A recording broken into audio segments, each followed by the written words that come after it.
वालेकुम class 8th geography के 5th chapter का आज हम थर्ड लॉन्ग क्वेश्चन करेंगे जो ग्लोबल वार्मिंग के मुतालिक है। क्वेश्चन है ग्लोबल वार्मिंग की वजूहात और असरात बयान करें। सबसे पहले हमने ग्लोबल वार्मिंग की डेफिनेशन देखनी है। ग्लोबल वार्मिंग क्या होती है? पूरा अर्ज़ के गिर्द गैसों का ग़लाफ़ मौजूद है। इस ग़लाफ़ की हिफाजती तरकीब में फ़र्क होने के बायस ज़मीन के औसत दर्जा हरारत में इजाफ़ा ग्लोबल वार्मिंग कहलाता है। यानी नेचुरली अल्लाह ताला ने अर्थ के गिर्द गैसेस का एक प्रोटेक्टिव कवर तख्लीक किया हुआ है या बनाया हुआ है। जब इसकी फॉर्मेशन के अंदर चेंज आए और इस चेंज आने की वजह से जो अर्थ का एवरेज टेम्परेचर है वो बढ़े, तो अर्थ का एवरेज टेम्परेचर बढ़ना ये प्रोसेस ग्लोबल वार्मिंग कहलाता है।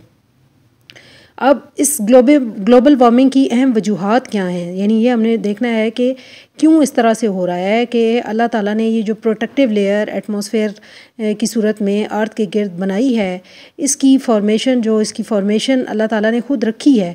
इसमें क्यों तब्दीलियाँ आ रही हैं, कौन से इंसान ऐसे काम कर रहे हैं जिसकी वजह से ये प्रोटेक्टिव लेयर डैमेज हो रही है। तो ग्लोबल वार्मिंग की अहम वजूहात दर्ज झैल हैं।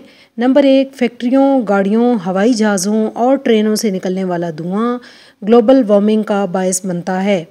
यानी जब फैक्ट्रियाँ, गाड़ियाँ, हवाई जहाज़ और ट्रेनें ये धुआं खारिज करेंगे तो ये जहरीला धुआं जब एटमॉस्फेयर के अंदर जाएगा तो एटमॉस्फेयर के इस प्रोटेक्टिव लेयर को डैमेज करेगा, जिसकी वजह से अर्थ का एवरेज टेम्परेचर जो है वो बढ़ जाएगा और ग्लोबल वार्मिंग की वजह बनेगा।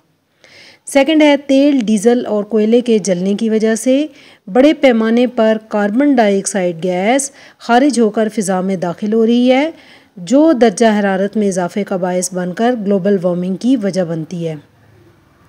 जैसे तेल, डीज़ल या कोयला वगैरह जब हम जलाते हैं तो जलने के प्रोसेस के नतीजे में बहुत सी जहरीली गैसेस जैसे कि कार्बन डाइऑक्साइड वगैरह ये निकलती हैं और फ़िज़ा के अंदर शामिल होती हैं, जो कि दर्जा हरारत को बढ़ाती हैं और ग्लोबल वार्मिंग की वजह बनती हैं। तीसरी वजह है दरख्तों की बेजा कटाई और फ़िज़ाई आलूदगी, ये भी ग्लोबल वार्मिंग का बायस बनती है। दरख्त जो हैं ये माहौल के लिए बहुत कीमती चीज़ होते हैं। ये माहौल को साफ़ करते हैं, आबो हवा को खुशगवार बनाते हैं, माहौल को साफ़ रखते हैं। लिहाजा अगर किसी जगह पर दरख्तों को बहुत ज़्यादा काटा जाएगा और उनकी जो मिकदार है वो बहुत कम रह जाएगी तो भी ये ग्लोबल वार्मिंग का सबब बनेगा ये प्रोसेस। ज़ाहिर है दरख्त जो हैं वो बहुत सी जहरीली गैसेस को अपने अंदर एब्जॉर्ब कर लेते हैं, स्पेशली कार्बन डाइऑक्साइड को एब्जॉर्ब करते हैं। तो फ़िज़ाई आलूदगी बढ़ेगी जब दरख्त बहुत ज़्यादा कटेंगे और ये ग्लोबल वार्मिंग का बायस बनेंगी। अब हमने ये देखना है कि ग्लोबल वार्मिंग की तो ये मेन वजूहात थी कि इनकी वजह से, इन अवामिल की वजह से ग्लोबल वार्मिंग हो रही है। अब हमने ये देखना है कि इसके असरात क्या होते हैं, कि अगर ग्लोबल वार्मिंग हो तो पूरी दुनिया पर क्या असरात मुरतब होते हैं। ग्लोबल वार्मिंग से दर्ज झैल असरात मुरतब होते हैं। नंबर 1, ग्लोबल वार्मिंग से पूरी दुनिया के माहौल में तब्दीलियाँ रुनुमा हो रही हैं। ग्लेशियर्स पिघल रहे हैं, यानी ज़ाहिर है जब ग्लोबल वार्मिंग ज़्यादा होगी सारी दुनिया का माहौल तब्दील होगा।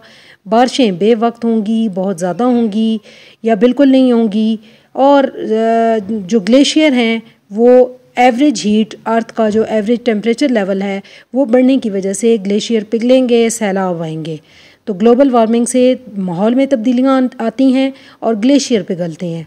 सेकंड जो इसका असर है, समंदर की सतह बुलंद हो रही है, सैलाब बेवक्त और ज़्यादा आ रहे हैं। ज़ाहिर है जब ग्लेशियर पिघलेंगे तो ग्लेशियर्स का पानी दरियाओं से होता हुआ समंदर में जाकर शामिल होता है, तो समंदर की सतह बुलंद हो जाएगी, समंदर में पानी की सतह ज़्यादा हो जाएगी और दरिया जब रास्ते से गुज़र कर जाते हैं तो उनके किनारों से पानी बाहर निकल जाता है, किनारे तोड़कर बाहर निकल आता है और सैलाब इर्द गिर्द के जो एरियाज़ हैं वो सैलाब की ज़द में आ जाते हैं। फिर तीसरा जो इसका असर है वो कुदरती आफ़ात हैं। जैसे कुदरती आफ़ात वगैरह आती हैं, कुदरती आफ़ात आपने पढ़ी थी कि कौन कौन सी कुदरती आफ़ात होती हैं, जैसे ज़लज़ले का आना, जैसे सैलाब का आना। फिर फसलों को नुकसान पहुंचता है, कहत पड़ता है, यानी एवरेज टेम्परेचर लेवल जब अर्थ का बहुत ज़्यादा होता है या ग्लोबल वार्मिंग का प्रोसेस हो रहा होता है तो फसलों पर भी मनफी असरात मुरतब होते हैं। फसलें या उगती नहीं हैं या सही तरह से फसलें जो हैं वो ग्रो नहीं कर पाती हैं, जिसकी वजह से कहत पड़ जाता है, यानी खाने पीने की जो अजनास हैं वो भी मुयसर नहीं होती। तो तीसरी बड़ा जो फैक्टर है या असर है वो ये है कि जब कुदरती आफात आती हैं, फसलों को नुकसान पहुँचता है और कहत वगैरह पड़ता है, इंसानों और जानवरों को खाने पीने की अशिया मुयसर नहीं आ सकती।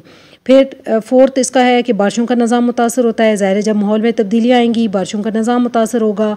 बारिशें या बे टाइम आएंगी, बे वक्त आएंगी, बहुत ज़्यादा या तो बहुत ज़्यादा मकदार में आएंगी या बाज़ इलाकों में बिल्कुल बारिशें नहीं होंगी। तो इसकी वजह से बारिशों का ग्लोबल वार्मिंग की वजह से बारिशों का निज़ाम भी मुतासर होता है। फिफ्थ वन है बड़े पैमाने पर बीमारियाँ फैलती हैं। ज़ाहिर है कि जब कुदरती आफात आती हैं, कहत वगैरह पड़ता है, ठीक है, या बारिशें बेवक्त या बहुत ज़्यादा या बहुत कम हो रही होती हैं, तो सबसे पहले जो इंसानों पर इसका असर है वो बीमारी की सूरत में ज़ाहिर होता है। तो ग्लोबल वार्मिंग की वजह से बहुत सी बीमारियां फैलती हैं। तो आज हमने ग्लोबल वार्मिंग वाला क्वेश्चन किया। ग्लोबल वार्मिंग की पहले आपने डेफिनेशन देखनी है, फिर इसकी वजूहात और उसके बाद असरात आपने बहुत अच्छे तरीके से इस क्वेश्चन को लर्न कर लेना है।